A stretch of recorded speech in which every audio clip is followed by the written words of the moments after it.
Hello दोस्तों, Bharat updates channel में आपका स्वागत है। आज है 16 अगस्त 2023 और आज की कुछ इम्पोर्टेंट अपडेट्स आप सभी के लिए लेकर यहाँ पर आ चुका हूँ।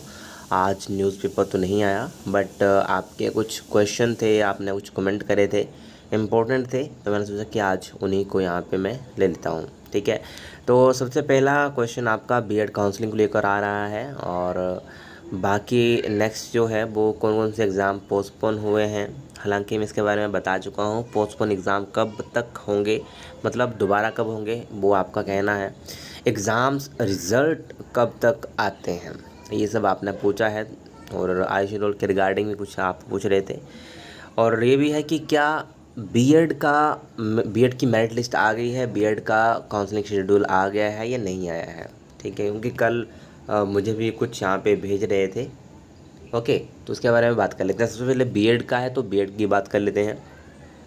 दोस्तों बीएड का अभी कल मेरे पास कुछ आ रहे थे नोटिफिकेशन, तो वो अभी तक आप देखें तो ऑफिशियल कोई भी नहीं आया है। ठीक है, ना बीएड की मेरिट लिस्ट अभी तक आई है। अभी तक सिर्फ एक रिज़ल्ट जो है एचपीयू ने डिक्लेयर किया है बीएड का। उसके बाद काउंसलिंग मेरिट लिस्ट आती है, मेरिट लिस्ट के बाद आपका काउंसलिंग शेड्यूल आएगा, काउंसलिंग शेड्यूल के बाद आपको काउंसलिंग भरनी पड़ती है। बट अभी तक वैसा कुछ नहीं है। अभी आपकी सबसे पहले आएगी मेरिट लिस्ट जो नहीं आई है। ठीक है, और अब आप पूछोगे कि कब तक होगी, तो दोस्तों अभी 19 के बाद ही आप मान के चल सकते हो, है ना। तो अभी तो इसकी पॉसिबिलिटी नहीं है बीएड काउंसलिंग की, जिस तरह से सिचुएशन है हिमाचल में। ओके, तो आप 19 के बाद ही अब इसका थोड़ा ये रख सकते हो काउंसलिंग शेड्यूल मेरिट लिस्ट का। ठीक है, कि 19 के बाद मेरिट लिस्ट आपकी आएगी। ठीक है, उससे पहले तो मुझे नहीं लग रहा है कि मेरिट लिस्ट आएगी। ठीक है, तो अभी थोड़ा सा इसके लिए आपको वेट करना पड़ सकता है। ठीक, दूसरा है कौन कौन से एग्ज़ाम पोस्टपोन हुए हैं। दोस्तों देखो, जितने भी एग्ज़ाम है ना, चाहे कोई भी यूनिवर्सिटी हो हिमाचल में, एचपीयू के भी सभी पोस्टपोन हुए हैं, एचपीटीयू के भी और एसपीयू के भी। ठीक है, एचपी बोर्ड के भी अगर कोई थे, एचपी बोर्ड का एक था एंट्रेंस, तो वो भी यहाँ पे उन्होंने पोस्टपोन अभी कर दिया है। ओके, और इसके अलावा बात करें तो नेक्स्ट है पोस्टपोन एग्ज़ाम अब कब होंगे, दोबारा कब होंगे। तो दोस्तों दोबारा की अगर बात करूँ तो कुछ के, यानी कि आई थिंक कल मैंने आपको बताया भी था, एचपीटीयू का एग्ज़ाम जो था 14 को था, वो शायद 21 को होगा, ऐसा कुछ लिखा था, वो मैंने आपको बताया हुआ है उस फोटो में। ठीक है, तो उनके जो है 2 एग्ज़ाम उन्होंने बता दिए हैं कि ये जो 14 को था वो 21 होगा, 16 वाला इस दिन होगा। ठीक है, और बाकियों का नहीं बताया अभी, बाकियों के लिए बोला है कि अलग से शेड्यूल इनका आएगा। वैसा ही एचपीयू के साथ है।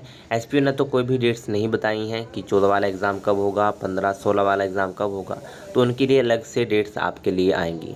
ठीक है, और इनके बीच में ही ये एग्ज़ाम हो जाएंगे, इनको बीच में ही ये एडजस्ट कर देंगे। ऐसा नहीं है कि पहले आपके एग्ज़ाम ख़त्म हो जाएंगे उसके बाद ये एग्ज़ाम दोबारा कंडक्ट करवाएंगे, ऐसा नहीं है। दो दो जो भी आपके एग्ज़ाम होंगे वो उनको बीच में ही एडजस्ट कर देंगे।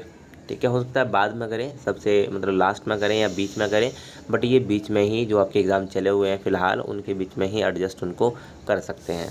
ठीक है, वो अपने हिसाब से कर देंगे, उसके बारे में आपको टेंशन लेने की ज़रूरत नहीं है। ठीक है, नेक्स्ट है एग्ज़ाम रिज़ल्ट कब कब तक आते हैं। दोस्तों देखो, एग्ज़ाम रिज़ल्ट का कोई फिक्स नहीं होता, बट हाँ यहाँ पर आप मान के चल सकते हो, जैसे आपके एग्ज़ाम हो गए जनवरी में। ठीक है, तो आप मान के चल सकते हो आपका रिज़ल्ट आ सकता है अप्रैल मई तक, यानी कि 3 से 5 महीने का आपको वेट करना पड़ेगा एचपीयू में। इतना टाइम तो यहाँ पे लग ही जाता है रिज़ल्ट्स आने में। ओके, तो एग्ज़ाम से 3 से 5 मंथ के बीच का आपको टाइम रख लेना है, उतना टाइम आपके रिज़ल्ट्स के आने में लग जाता है। इससे ज़्यादा भी लग जाता है, ये तो मैं मिनिमम बता रहा हूँ, इससे ज़्यादा भी टाइम लग जाता है रिज़ल्ट आने में। ठीक है, तो इतना तो आपको अभी टाइम रखना पड़ेगा। ठीक, और हाँ, जिनका फाइनल होता है उनका जल्दी रिजल्ट आ जाता है, उनको नहीं लगता इतना टाइम, उनका रिज़ल्ट जल्दी ही आ जाता है जिन्होंने फाइनल्स के एग्ज़ाम दिए होते हैं। जैसे फॉर एग्ज़ाम्पल ग्रेजुएशन के फाइनल एग्ज़ाम आपने दिए हैं तो आपका रिज़ल्ट जल्दी आ जाएगा, है ना। बीएड के हैं तो आपका रिज़ल्ट जल्दी आ जाएगा। ठीक है, और एमए के हैं तो आपका रिज़ल्ट जल्दी आ जाएगा। फाइनल वालों की बात कर रहा हूँ, क्योंकि उन्होंने आगे एडमिशन लेनी होती है बहुत सारी जगह, तो उनके रिज़ल्ट जल्दी ये डिक्लेयर कर देते हैं।